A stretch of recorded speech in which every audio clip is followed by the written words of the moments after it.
Hi friends, అందరికీ నమస్కారం. MK talks ఛానల్కి స్వాగతం. జూలై 5వ తేదీన ఆషాఢ అమావాస్య. ఈ తప్పులు చేస్తే మాత్రం జీవితాంతం కష్టాలు ఎదురవుతాయి.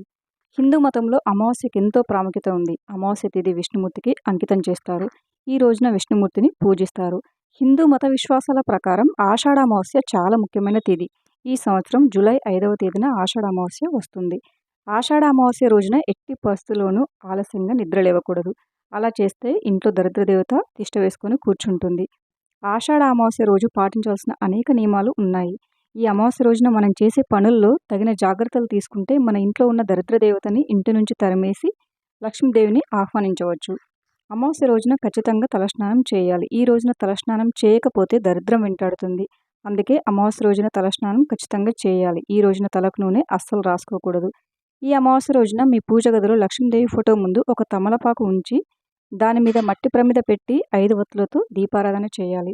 అలా ఈ దీపాన్ని లక్ష్మీదేవి పటం ముందు ఎవరైతే వెలిగిస్తారో అలాంటి వారికి అష్టదరిద్రాలు పోయి అష్ట ఐశ్వర్యాలు లభిస్తాయి. పౌరాణిక గ్రంథాల ప్రకారం ఈ అమావాస్య నాడు పూజలు మరియు ఉపవాసం చేయడం వల్ల పాపాలను నశిస్తాయి. ఈశాన్య మూలను భగవంతుని స్థలంగా భావిస్తారు. కాబట్టి మీ ఇంటి ఈశాన్య మూలలో ఆవు నెయ్యితో దీపాన్ని వెలిగించండి. అమావాస్య రోజున ఈశాన్య దిక్కులో దీపం వెలిగిస్తే లక్ష్మీదేవి మీ ఇంట్లోకి అడుగు పెడుతుందని భావిస్తారు. ఈ అమావాస్య రోజున మీ ఇంట్లో చీమలు కనిపిస్తే కొంచెం పంచదారను చీమలకు ఆహారంగా వేయండి. ఇలా చేయడం వల్ల మీ పూర్వీకుల ఆశీర్వాదాలను పొందవచ్చు. వారి ఆశీస్సులతో మీరు కోరికలు నెరవేరుతాయి. ఈ రోజుల్లో చాలామంది తమ కాళ్ళకు నల్లదారాన్ని కట్టుకుంటున్నారు. అయితే మరీ ముఖ్యంగా అమావాస్య రోజున ఇంట్లో ఉన్న ప్రతి ఒక్కరూ తమ కాళ్ళకు నల్లదారం కట్టుకుంటే చాలా మంచిది. కాళ్ళకు నల్లదారం కట్టుకోవడం వల్ల మీపై నరదృష్టి తగలదు. అలాగే ఆర్థిక కష్టాలు అనేటివి ఉండవు. ఆడవాళ్ళైతే తమ ఎడమ కాలికి నల్లదారాన్ని కట్టుకోవాలి. అదే మగవాళ్ళైతే కుడి కాలికి నల్లదారాన్ని కట్టుకోవాలి. మత విశ్వాసాల ప్రకారం అమావాస్య రోజున ప్రతి ఒక్కరూ తమ ఇంట్లోనే భోజనం చేయాలి. బయట కానీ వేరొకరింట్లో కానీ భోజనం చేయకూడదు. మీరు చాలా కాలంగా డబ్బు సమస్యలతో బాధపడుతుంటే ఈ అమావాస్య రోజున గాయత్రి మంత్రాన్ని జపించండి. ఇలా చేస్తే మీకున్న డబ్బు సమస్యలన్నీ పరిష్కారం అవుతాయి. అమావాస్య రోజున రాత్రి నిద్రపోయే ముందు 11 లవంగాలను ఒక గిన్నెలో వేసి లవంగాలపైన నెయ్యి వేసి కాల్చండి. లవంగాల నుండి వచ్చే పొగ మీ ఇంట్లో వ్యాపిస్తే మీ ఇంట్లో ఉన్న వ్యతిరేక శక్తులు తొలగిపోతాయి. తద్వారా మీ ఇంటికి లక్ష్మీ కటాక్షం కలుగుతుంది. సాధారణంగా అమావాస్య రోజున బయటకు వెళ్ళకూడదంటారు. అలా వెళ్తే చెడు శక్తులు ఆవహిస్తాయని చాలామంది నమ్మకం. కాబట్టి ఈ అమావాస్య రోజున బయటకు వెళ్ళాలనుకునేవారు మీ జేబులో 2 లవంగాలను వేసుకొని వెళ్ళండి. ఇలా చేస్తే ఏ దుష్ట శక్తులు మీ దగ్గరికి రావు. అమావాస్య అంటే లక్ష్మీదేవికి అత్యంత ప్రీతిపాత్రమైన రోజు.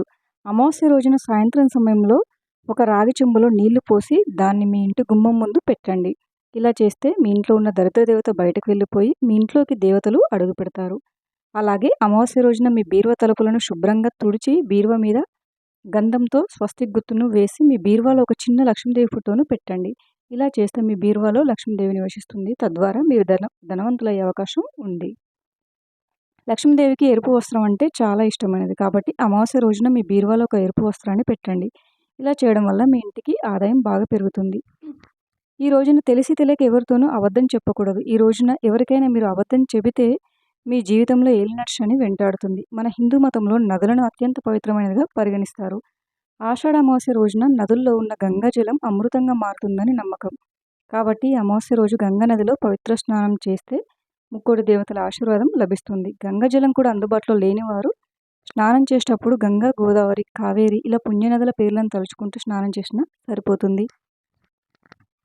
మీ జీవితంలో అనేక సమస్యలుంటే ఈ అమావాస్య రోజున నీటిలో పసుపు వేసుకుని స్నానం ఇలా చేస్తే మీకున్న సమస్యలన్నీ తొలగిపోతాయి. స్నానం చేసిన తర్వాత ఇంట్లో పసుపు నీళ్ళు చల్లుకోవాలి. ఇలా చేయడం వల్ల ఇంట్లో ఉన్న నెగిటివ్ ఎనర్జీ అంతా తొలగిపోతుంది. అమావాస్య రోజున గోవుకి ఏదైనా ఆహారం పెడితే ముక్కోటి దేవతల ఆశీర్వాదాలు మీపై ఎల్లవేళలా ఉంటాయి. గోమాతలో ముక్కోటి దేవతలు నివసిస్తారు. కాబట్టి ఈ ఆషాఢ అమావాస్య రోజున గోవుకి గడ్డి తినిపిస్తే మీ కష్టాలు తొలగిపోయి తరతరాల తరగిన ఐశ్వర్యం వస్తుందని జ్యోతిష్య పండితులు చెప్తున్నారు. ఈ పవిత్రమైన అమావాస్య రోజున ఎవరి జాతకంలో అయితే శని దోషం ఉంటుందో అలాంటి పేదలకు దానం చేయడం వల్ల మంచి ఫలితాలు వస్తాయి. Thank you for watching friends. ఈ వీడియో కనుక మీకు నచ్చినట్లయితే వీడియోని లైక్ చేసి మరిన్ని వీడియోస్ కోసం మా ఛానల్ని సబ్స్క్రైబ్ చేసుకోండి.